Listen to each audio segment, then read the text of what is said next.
Now, as I sit here alone, in my small, not-so-bright room, with the distant sounds of Mexico City's nightlife in the background, I often catch myself thinking deeply about my life. I keep thinking about that night, about fate, and about the choices we have to make. Meeting Sophia opened up a story that's not finished yet, leaving me with more questions than answers. My name is Louis. It used to be just a simple part of who I am, but now it's loaded with the story of my journey.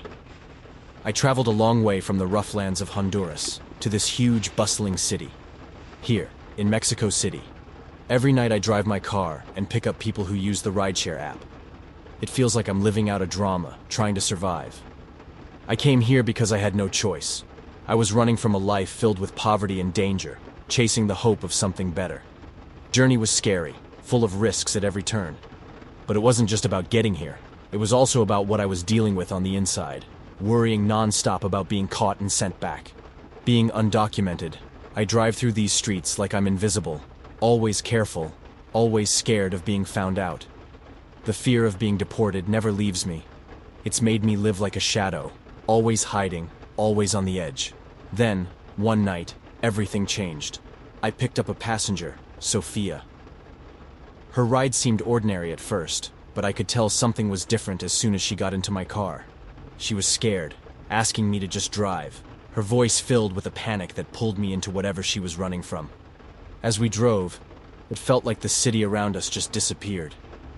It was just me and Sophia, caught in a growing sense of worry. She was getting worse, and I was torn between wanting to help her and being scared of what might happen because I'm not supposed to be here. That ride took us on paths I'd never been on before, into parts of the city I didn't know. It was like we were being pulled by fate, heading towards something uncertain. Sophia's being there, in my car, felt like a sign that my life was about to change. The deeper we got into the night, the more intense the feeling became, ending in a moment that felt like the world stopped. After that, I was left in a mess of fear and confusion. I knew I had to call the police, even though it meant risking everything. It was a moment of truth, showing what I really stand for, despite the fear. Life has a way of surprising us, taking us on journeys we never planned. And as I sit here, waiting for the sunrise, I can't help but wonder what's next. What other secrets are waiting in the dark, ready to be brought into the light? That night, the air around me felt electric, like a storm was about to hit.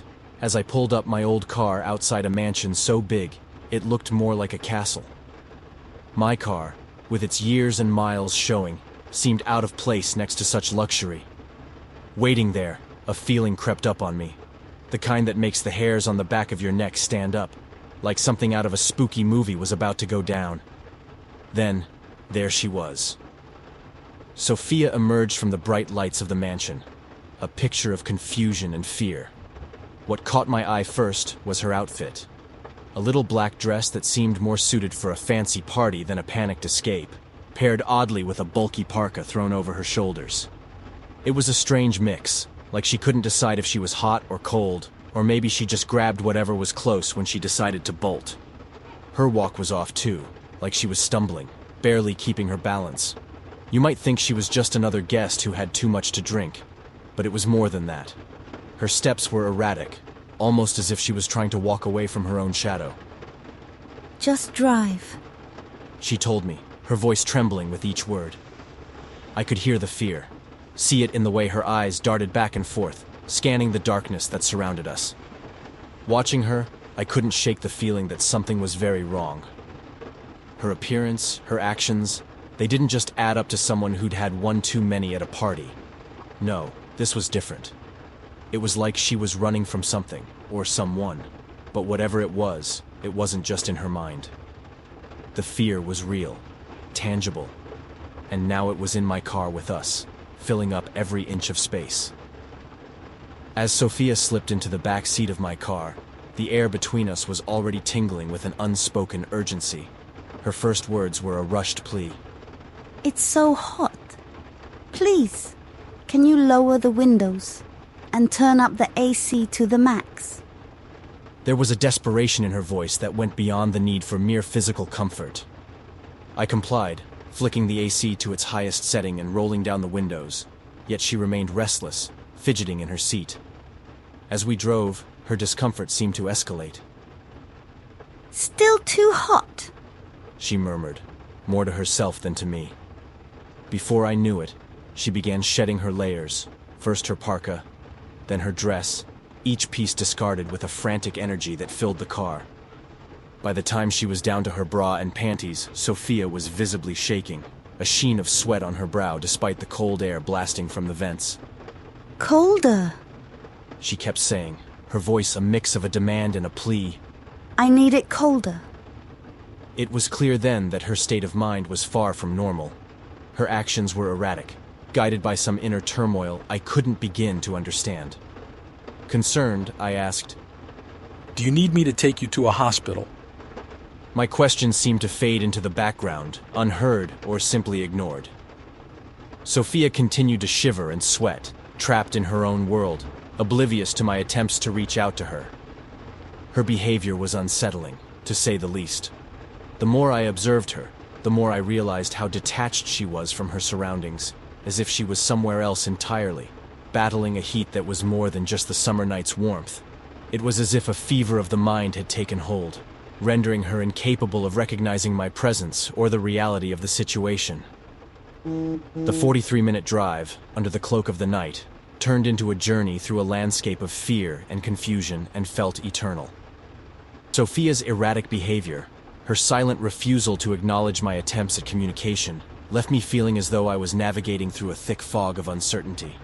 The chilling realization that I was sharing this confined space with someone lost in the grips of their own personal nightmare made the air in the car feel even colder, the darkness outside even more oppressive. As we moved through the deserted streets, the only sounds were the hum of the engine, the rush of air through the open windows, and Sophia's intermittent pleas for an impossible coldness. It was a drive I would never forget, a haunting encounter on the edge of reality and madness. In that haunting silence, Sophia lay motionless, her breath seemingly stolen by the night. Panic clawed at my insides as I steered my car into a secluded spot, the darkness around us a heavy blanket of fear and uncertainty. My voice, shaky and uncertain, called out to her, "Sophia." No response came, only the oppressive quiet that seemed to swallow my words whole. Driven by a sense of decency, I fumbled in the back seat, trying to find something, anything, to cover her. As a modest man, the sight of her, exposed and vulnerable, stirred a deep discomfort in me. Yet my attempts to shield her dignity felt like whispers against the roar of my escalating dread. Minutes stretched into an eternity, with no sign of life from Sophia. Touching her skin, I recoiled at its stone-cold touch, chilling confirmation of my worst fears. Desperation gnawed at me, urging me to call the police. But then, the terrifying possibilities began to parade through my mind, each scenario more daunting than the last. A voice within me whispered sinister suggestions. "Just drive away. Leave her here and move on. No one has to know." The thought of simply dumping her body and escaping this nightmare was a siren call, promising a way out of this mess. Yet, the very notion sent a wave of revulsion through me, a moral line I instinctively recoiled from crossing. Another part of me considered the police, the right thing to do. But that path was fraught with its own horrors, questions, investigations, and the very real threat of deportation. My undocumented status was a precarious ledge I balanced on daily, and this could be the gust that sent me plummeting. Then, a darker thought crept in, more horrifying than the rest. "Take her with you. Keep her hidden in your apartment until you can bury her quietly." The idea was macabre, a descent into madness that terrified me. Yet, the fear of getting caught, of being sent back to a home that was no longer safe, made even this unthinkable option flicker with a twisted rationale. My mind was a battleground, torn between the instinct to do what was right and the primal urge to protect myself at all costs. The weight of the decision pressed down on me, a crushing burden that threatened to splinter my resolve. Each option carried its own shadow, a potential future where I either faced my actions with integrity or succumbed to the darkest corners of self-preservation. In the end, The struggle was not just about what to do with Sophia's body. It was a war over the soul of a man caught in an impossible situation. Test of character under the most extreme conditions. The silence of the night bore witness to my turmoil. The car a confessional where I faced the darkest parts of myself. The choice I was about to make would define me forever. Would I emerge as a man who, despite everything, chose to do the right thing? Or would I become a shadow, forever haunted by the ghost of a night when fear overcame humanity? As the dawn threatened to break, the weight of my decision loomed over me, a precipice on which my entire life balanced. The path I chose next would either lead me into the light of integrity or down into the abyss of moral decay. But I knew what I had to do. Calling the police was scary, knowing it could get me kicked out of the country. But it was the right thing to do. As I made the call, my hands were shaking so much I could barely hold the phone. It felt crazy. Me, a guy who's been through so much, now scared of what a phone call could bring. Waiting for the cops to show up, I had a lot of time to think. I thought about how strange it was, the way life can throw you into situations you never saw coming. Maybe it was karma for what happened earlier that night. And there I was, choosing to do the right thing, even though it was the hardest choice I've ever made. In that quiet that stretched on forever, I realized this night was a turning point for me. It was one of those moments where everything changes, and you have to face who you really are. And just as I was trying to wrap my head around all this, the sound of sirens in the distance snapped me back to reality. The cops were coming, and I had no idea what was going to happen next. That night, the calm around my car broke into chaos as cop sirens cut through the silence, their lights flashing red and blue against the darkness. The quiet street lit up, suddenly alive with the sharp movements and loud voices of officers moving in. My hands shook as I watched them approach, the reality of my situation pressing down on me like a heavy blanket. When the officers found Sophia, lifeless in the back seat, their looks turned sharp, filled with suspicion. Drawing their guns out and pointing them at me, they fired questions at me, fast and demanding. Each question felt like a punch, knocking away pieces of the calm I was clinging to. I could see it in their eyes. They didn't see an innocent man. They saw someone to blame, making my fear even worse. Trying to explain felt useless. My words seemed to hit a wall, and when they did come out, it was a torrent of mumbles and incoherent running thoughts, unable to break through their doubt. Being undocumented, I'd always tried to stay unnoticed, but now, that very fact felt like a target on my back. Then, Sophia's father arrived, and the air around us thickened with tension. I was beside myself when I recognized him. It was Don Carlos, the local drug lord. His grief was as visible as a storm cloud, and his venomous anger was aimed directly at me. The silent accusations he threw were like daggers, and I could almost feel the threat of violence hanging in the air. His two massive goons exiting first, and then Don Carlos. As I stepped out of my car, the air was thick with tension, so palpable it felt like moving through water. Before I could even take a full breath, Don Carlos was upon me, his grief and rage transforming him into an avenging storm. His hands found my neck with a terrifying swiftness, his grip tightening like a vice. Panic and fear surged through me as I struggled to draw air, the world beginning to spin. "Murderer!" He hissed, his face a mask of twisted agony and fury. "You've taken my Sophia from me." The police officers sprang into action, their voices loud and commanding as they tried to pry Don Carlos's hands from my throat. For a moment, chaos reigned, the night echoing with shouts and the scuffle of shoes against the pavement. Finally, with a forceful tug from the officers, I was freed, gasping for breath, my neck burning from Don Carlos's grasp. The police held him back, his chest heaving with ragged breaths, the beast of his sorrow momentarily caged but still glaring fiercely in his eyes. As I coughed and fought to regain my composure, Don Carlos's venomous gaze bore into me. "You think you can hide behind these idiots?" He spat, his voice a dangerous calm that belied the violence of his actions. "My Sophia is gone because of you." I steadied myself, meeting his gaze with all the resolve I could muster. Don Carlos, I am not your enemy. I managed to say, my voice hoarse. Please, believe me. The camera in my car. It recorded everything. It will show you. I did everything I could to save her. Save her. The words seemed to strike a chord, though his anger remained a palpable shield. You expect me to believe a camera can justify this? His gesture encompassed the tragic scene, Sophia's absence a void between us.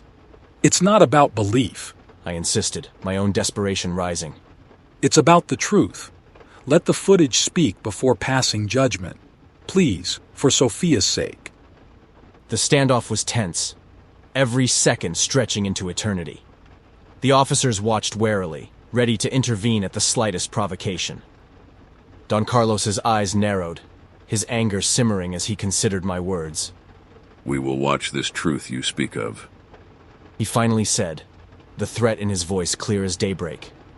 But know this. If it's found you've lied, if even a shadow of guilt lies on you, there will be consequences. No corner of this earth will keep you safe from me. His warning hung in the air, a dark omen that sent a chill down my spine. As the officers led us to review the dashboard camera footage, the weight of the moment settled on my shoulders. The next few minutes would decide everything. The truth, my only defense, in a night that had turned my world upside down. The officers, Sophia's father and I, crowded into the cramped space of my car, our eyes fixed on the small screen that promised a glimpse of the truth. The air was electric with anticipation, every breath held, every movement stilled, as if the world outside had ceased to exist. The click of the play button sounded unnaturally loud, a definitive echo in the silence. The screen flickered to life, casting a pale glow that illuminated our tense faces. What unfolded before us was a raw, unfiltered narrative of the night's harrowing events. Sophia, her every movement laced with panic, filled the screen. Her desperate attempts to escape an unseen horror, her frantic pleas for cooler air, her deteriorating state, all laid bare in merciless detail. The footage captured her struggle, a visceral testament to her fear. It showed her, piece by piece, shedding her clothes, an attempt to relieve an unbearable heat that seemed to radiate from within her. Each layer discarded made my heart sink lower, a visual echo of her spiraling descent into a state beyond my help. But more importantly, it showed me asking if she needed help. And then, the silence. The screen showed Sophia's final moments, her body going still, her pleas fading into a haunting quiet that spoke volumes. The car, once a sanctuary in the bustling city, had become the stage for a tragedy none of us could have anticipated. Time seemed to warp around us as the footage played, each second stretched into infinity. The truth, once obscured by shadows of doubt and fear, was now irrefutably laid out in the light of the dashboard camera. The small screen became a window to the past, a silent witness that had captured the grim reality of Sophia's end. As the final images flickered and died, leaving us in the dim light of pre-dawn, a collective breath was released. A sigh of grief, of relief, of 1,000 unspoken emotions. The truth had been revealed, stark and undeniable.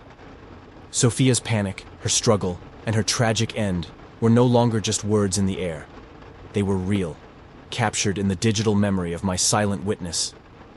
The revelation hung heavy in the car, a weighty silence that followed the storm of suspicion and fear. The dashboard camera had shifted the narrative, transforming the atmosphere from one of accusation to one of somber realization. It was a moment of suspenseful clarity, a piercing light in the darkness that changed everything. As the truth sank in, the atmosphere changed. The father's anger turned to sorrow, a deep, overwhelming loss. The cops' attitude shifted too, from accusing to understanding, as they realized I was just caught in a terrible situation. Despite being cleared by the footage, I didn't feel like I'd won anything. Knowing how close I'd come to being strangled to death and blamed for something I didn't do weighed heavily on me. The relief of the tension didn't erase the memory of the fear and accusations. As the police started to wrap things up, focusing on investigating Sophia's death rather than accusing me, the night began to quiet down again. Don Carlos had walked over to me and put a hand on my shoulder and said, Thank you for calling the police instead of disappearing with my girl. Here, I want you to have this for your troubles. He handed me an envelope that was pretty thick and filled with what I could only imagine lots of pesos. But the echoes of what had happened would stay with me forever. The night had changed how I saw the world, showing me how quickly things could turn, how easily truth could be buried under fear and suspicion. The climax of that night, the mix of fear, suspicion, and grief, had passed, leaving behind a fragile peace. But the scars, the memories of what almost happened, would linger, a reminder of the night when everything I knew about the world was turned upside down. I came to realize just how powerful Don Carlos was. The police told me to wait for the crime detectives to show up and make a full report, but Don Carlos waved his hands as if swatting an annoying gnat and said, He's been through enough. I'll handle it from here. Have a good night, Luis, and be careful. Heeding Don Carlos's advice, I turned the key. My car roared to life, its sound mirroring the fast beats of my own heart. Pulling away from that place of chaos felt like I was leaving more than just a location behind. It was like stepping out of darkness, heading towards the first uncertain light of morning. Everything that happened that night mixed together inside me, creating a storm of feelings, a bit of relief, a lot of thinking, and a sadness too deep because of how fragile and unpredictable life can be. Driving off, I caught a glimpse of the city through my rearview mirror. It was slowly waking up, clueless about the drama that had just played out. My mind raced, haunted by the tough choices I faced through the night. Helping Sofia, even though it risked everything I've worked for here, deciding to call the cops when I knew it could mean the end for me. These weren't paths I ever thought I'd walk down. The dashboard camera, which had quietly recorded everything, even that accident hours before Sofia entered her coffin, ended up showing the truth. It proved I was innocent regarding her death, and painted a clear picture of how strange and twisted life can be, how a single moment can change everything. As daylight started to chase away the shadows of the night, I was hit with a mix of feelings. I was relieved that the truth was out, that I wasn't to blame regarding Sofia. But deep down, there was this sadness about how quickly everything can change, about the role chance plays in our lives, touching us in ways we never see coming. Sofia's story, though it crossed with mine for just a brief, tragic moment, left a mark on me. Even though I wasn't at fault for what happened to her, her story was a stark reminder of how delicate life is, of all the untold stories happening around us, each filled with its own darkness and light. Alone in my car, with the city blurring past, I dove deep into thoughts about the moral crossroads I encountered that night. The whole experience was like being put through a test, one that challenged who I am, pushing me to see how far my bravery and kindness really go. The lessons I learned weren't simple or easy to put into words, but I felt changed. I discovered a strength and understanding in myself I didn't know was there before. It showed me the true value of honesty and sticking to what's right, even when the road gets tough. With the morning sun fully up now, lighting up the city with its golden rays, I felt a sort of new beginning coming to life inside me. The challenges, the tough choices, they didn't break me. They made me stronger, giving me a new appreciation for the complex weave of life. So, leaving that scene behind wasn't just an ending. It was the first step towards something new. A future shaped by the dark lessons of the night. The mix of relief, thoughtfulness, and sadness I felt wasn't a burden but a guide, lighting the way to a deeper understanding of life's mysteries and the unstoppable spirit of the human heart. In the silence that stretched out after I drove away, with the city slowly waking up around me, a nagging thought pushed its way into my mind. It was about the dashboard camera, that silent watcher that had saved me tonight. But hidden in its memory was a truth I hadn't faced yet, a moment of panic earlier that night that I'd pushed deep down inside me, the hit and run. Earlier that evening, in a moment of reviewing my social feed and distracted, my car, or rather me, I had struck something. A someone. An old, frail figure, barely visible in the dim streetlights. A homeless person pushing a cart, who appeared out of nowhere. In that instant, fear took over, and I drove away, not stopping to see if the person was okay, or if anyone else had seen me, not calling for help. Just driving far, far away and as fast as I could get there. As I drove on, That memory became a mirror showing me a side of myself I didn't want to see. It wasn't just about that split-second decision to keep driving. It was about what that decision meant, about the murky waters of right and wrong that we navigate when fear grips us. Thinking about that moment, replaying it over in my mind, forced me to really look at the choices we make and their hidden impacts. Life's chaos often throws us into these moments where what's right and what's easy blur together, where fear dictates our actions. That hit and run, a dark mark on my conscience, reminded me of my own flaws, of how human it is to make mistakes. It defined me, not because of the action itself, but because of the deep self-reflection it triggered. The incident, recorded quietly by the dashboard camera, stood as a testament to those unseen moments that shape us, moments of weakness, fear, and decision-making. Driving through the early morning, with the shadows stretching long across the road, I wrestled with these thoughts. Morality, I realized, isn't fixed. It's shaped by our experiences, our fears, and the choices we make. Acknowledging that, recognizing the complexity of our moral selves, was both sobering and enlightening. This unexpected twist in my story, facing the truth hidden in the camera's footage, didn't plunge me into despair. Instead, it opened up a path to a deeper understanding of myself and the complexities of human morality. It showed me that we're all trying our best to navigate the gray areas of life, making choices clouded by fear and uncertainty. As dawn broke, offering a new day's promise, I was left with a heavy heart, but also a clearer vision. The hit and run, once a hidden shame, now served as a painful beacon, shedding light on the challenges of distinguishing right from wrong, of facing our fears and the consequences of our actions. This journey, from the moment Sophia entered my life to the quiet revelations of dawn, became more than just a series of events. It was a deep dive into the essence of morality. It served as a reminder of our shared imperfections, of our continuous struggle to make sense of the chaos around us, and of the hope that understanding and accepting our flaws can bring us closer to the light of compassion and wisdom. In this new light, my departure from the scene marked not an end, but a beginning, a step towards a future informed by the lessons learned in the darkest hours of the night. We hope you have enjoyed this episode of Quantum Dispatches and stay tuned next week for another thrilling adventure. Thank you for listening.